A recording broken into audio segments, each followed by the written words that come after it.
सम्माननीय बंधुओं, आज मैं सनातन धर्म की नाभि केंद्र सेंटर को आपको बताता हूँ, जिससे मोक्ष प्राप्त होता है। सबसे बड़ी साधना है, ईश्वर की प्राप्ति होती है, उसे बताता हूँ। मेरे साथ में ये दयालु महाराज हैं और हम आज यहाँ पर यमुना के किनारे बाईपुर मुस्तकिल में हैं। स्वामी मुस्तकिल, हाँ, स्वामी मुस्तकिल गांव। कैलाश और यहाँ पर जो है कैलाश मंदिर के आगे थोड़ा मोटे महादेव के नाम से एक मंदिर है, उस जगह पर हैं। दयालु महाराज जी का आश्रम है, तो यहाँ पर हम कभी कभी आते रहते हैं। तो आज हमारी तबीयत करी कि क्यों न हिंदू धर्म के बारे में कुछ अच्छी बात कही जाए। तो मैं यहाँ पर जो है आपको ओम के बारे में बताता हूँ कि ओम के बारे में हमारे वेद शास्त्रों में क्या कहा गया है। तो आप सुने, ओम जो है हिंदू धर्म का सबसे पवित्रतम, सबसे रहस्यतम, सबसे समर्थ मंत्र है। यह 3 अक्षरों से मिलकर के बना है, अ ओ म। और ये 3 अक्षर हैं वो तीनों वेदों के, तीनों देवों के, तीनों कालों के, तीनों गुणों के जो त्रिरूप, त्रिआयामी, त्रिधर्मी विश्व है, उसका विश्व का प्रतीक है। ये 3 बातें जो हैं वो उन सब 3 बातों की प्रतीक है जो हिंदू धर्म में श्रेष्ठ मानी जाती हैं, अच्छी मानी जाती हैं। और यह किसी का नाम नहीं है। कुछ लोग कहते हैं कि ये जो है ईश्वर का नाम है और इसके 100 से ज़्यादा अर्थ हैं। तो मैं उन लोगों से यह कहूँगा कि इसका कोई अर्थ नहीं है और यह ईश्वर का नाम नहीं है। अब आप कहेंगे कि तो क्या है? यह जो है ईश्वर का परिवर्तित रूप है। जब सृष्टि की रचना होती है तो सृष्टि जो क्रम होता है वो यह होता है कि परम तत्व, जिसे परम ब्रह्म कहते हैं, वो परम तत्व से अव्यक्त तत्व का निर्माण होता है, का विकास होता है, के रूप में परिवर्तित होता है। और अव्यक्त तत्व से महतत्व बनते हैं, विकसित होते हैं, परिवर्तित होते हैं, उसका रूप ग्रहण करते हैं। तो ये ओम जो है महतत्व है, यानी ईश्वर का बदला हुआ रूप। तो ओम, इसे नाद ब्रह्म कहते हैं। ये ब्रह्म का नादात्मक रूप है। जैसे ब्रह्म के लक्षण बताए हैं, दयालु, कृपा करने वाला, जन्म देने वाला, रक्षा करने वाला, पालन करने वाला, ठीक है, ज्ञान स्वरूप, जो भी ईश्वर के लक्षण बताए हैं उनमें से एक लक्षण ईश्वर का ये नाद ब्रह्म भी है। जो 14 विद्याएं हैं, बताते हैं कि विक्रमादित्य को 14 विद्याओं का निधान था, उसे 14 विद्याएं आती थीं। तो वो 14 विद्याएं कौन कौन सी हैं? ये ब्रह्म को जानने की 14 विद्याएं हैं। उसमें से एक जो है ये नाद ब्रह्म भी है, यानी ओम की साधना, ओम की उपासना, यह ईश्वर की साक्षात उपासना है। जिसका मैंने पहले बताया कि शास्त्रों में लिखा है कि कोई भी मंत्र यदि उसके पहले ओम नहीं लगाया जाता है तो वह वैदिक मंत्र नहीं माना जाता है। और उसका कोई फल नहीं मिलता है। कुछ मंत्र हैं तांत्रिक ऐसे जो धार्मिक नहीं माने जाते हैं, उनका जो उच्चारण होता है बिना ओम के, लेकिन धार्मिक महत्व के जितने भी मंत्र हैं उन सब के पहले ओम लगाया जाता है। और ओम का ये महत्व बताया गया है कि ओम को स्वरूप से अर्थ से जानने वाला व्यक्ति तीनों वेदों का, तीनों देवों का, तीनों कालों का, तीनों गुणों का जानने वाला होता है, उसे इन सब का फल मिलता है।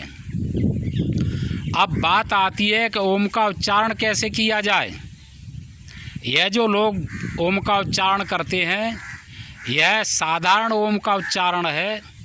यह जो नाद साधना होती है जिसमें जो है ओम के स्वरूप की साधना की जाती है, उसमें ऐसे उच्चारण नहीं किया जाता है। ओम जो है प्रणवाक्षर माना जाता है। प्रणवाक्षर का अर्थ होता है कि वह अक्षर जो बिना जीव की गले की सहायता के बोला जाए, नाभि से उत्पन्न होने वाली नाद से बोला जाए, श्वास और प्रश्वास से जो नाद उत्पन्न होता है उससे ओम का उच्चारण किया जाए। जो हम श्वास लेते हैं और निश्वास छोड़ते हैं, उस लेने और छोड़ने से ही ओम का उच्चारण हो, तब वह ओम का उच्चारण सही होता है। कबीर दास जी ने कहा है कि 2.5 अक्षर प्रेम का पढ़े सो पंडित होए। तो वो 2.5 अक्षर जो हैं हिंदू संस्कृति में 2 हैं 2.5 अक्षर के शब्द, एक ओम और दूसरा राम। तो राम का तो आपने सुना होगा कि उल्टा नाम जपा जग जाना, वाल्मीकि भय ब्रह्म समाना। तो जब नाद साधना की जाती है तो नाद साधना में राम का नाम भी उल्टा ही पहले लिया जाता है। वह भी 2.5 अक्षर का है, उसका भी प्रणव के रूप में इस्तेमाल प्रयोग किया जाता है, प्रणव के रूप में जाप किया जाता है। तो श्वास आने और जाने पर र और म बोला जाता है। तो पहले यदि हम श्वास लेते हैं तो उसमें श्वास लेते समय माँ शब्द ही उच्चारित किया जा सकता है, और श्वास छोड़ते समय रा का उच्चारण किया जा सकता है। इसलिए पहले जब साधना राम नाम की जाती है तो पहले म उच्चारित होता है श्वास लेने के समय, और र उच्चारण होता है श्वास छोड़ने के समय। तो वो शब्द बन जाता है मरा, लेकिन उसे निरंतर जाप किया जाता है तो आगा पीछा उसमें नहीं रहता है।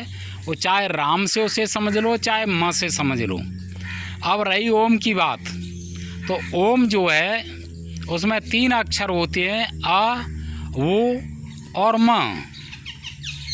अ जो है सृष्टि के आदि का प्रतीक है, वो जो है वो मध्य का प्रतीक है, और म जो है सृष्टि की लय का प्रतीक है। तो हम जब ओम की साधना करते हैं, ओम का जाप करते हैं, तो ब्रह्म के जो सृष्टि की रचना करता है उस ब्रह्म के आदि रूप की, और जो पालन करता है उस मध्य रूप की, और जो संहार करता है उस अंतिम रूप की उपासना करते हैं। तो मैं इसमें जो है आपको कोशिश करूँगा और बताऊँगा कि ओम का उच्चारण कैसे किया जाए। तो मैं उसकी कोशिश करता हूँ। असल में वो कई बार उच्चारित किया जाता है, जब ध्यान की स्थिति में होती हैं तब वो उसका सही उच्चारण होता है। और यहाँ पर मैं कितना सही उच्चारित कर पाता हूँ वो 4-6 बार मैं उच्चारण करूँगा, तो आप उसे देखें सुनें और आप भी वैसे ही उसका उच्चारण करें, अभ्यास करें। तो इसका उच्चारण करने के लिए पहले आप शुद्ध हो जाएं और मन स्थिति शांत हो, किसी तरीके की भय, शोक, चिंता, क्रोध नहीं होना चाहिए मन में, और शरीर भी सम अवस्था में होना चाहिए कि न ज़्यादा आप भूखे हों, न ज़्यादा पेट भरा हो, न प्यास लग रही हो, न और किसी तरीके का शरीर में वेग हो। स्वस्थ मन और चित्त हो, उस समय पर ओम का उच्चारण किया जाए और यह पूर्व को मुँह करके या उत्तर की दिशा में मुँह करके बैठा जाए आसन पर, और अर्ध पादासन लगाया जाए, जिसमें एक पैर जो है जंघा के ऊपर रहता है और दूसरा पैर जो है एड़ी वो गुदा के नीचे रहती है। अच्छा, और हाथों को घुटनों पर रख लिया जाए, हथेलियां आकाश की ओर हों, और ये जो तर्जनी उंगली होती है वह अंगूठे के नीचे हो, ये हाथ खुले हुए हों, जैसे महाराज जी के ये हैं उस तरीके से। ये आप देखें इस तरीके से बैठे हों, ध्यान अवस्था है। ध्यान अवस्था में आंखें बंद करके, और हाथों की ऐसी पोजीशन हो, उंगली अंगूठे के नीचे हो और हथेलियां आकाश की ओर हों, इस स्थिति में पोजीशन हो। ऐसे करके जैसे महाराज बैठे हैं उस तरीके से ध्यान की अवस्था में बैठना चाहिए। अब मैं आपको उच्चारण करके बताता हूँ, उस पर आप ध्यान दें।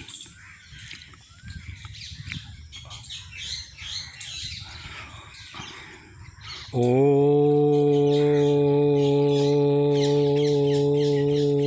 वां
अभी मैंने आपको जो है यह ओम का उच्चारण करके बताया, इसमें आ अक्षर जो है साफ नहीं बोल पा रहा है, क्योंकि ये वीडियो बनाने की अलग बात है, और जब संध्या करते हैं, भजन करते हैं, तो उसमें घंटा आधा घंटा हो जाता है, तो मन स्थिति दूसरे तरीके की हो जाती है, अभ्यास हो जाता है, और श्वास लेने के टाइम पर अ अक्षर बिल्कुल साफ बोला जाता है, उसमें किसी तरीके की बाधा या रुकावट नहीं होती है।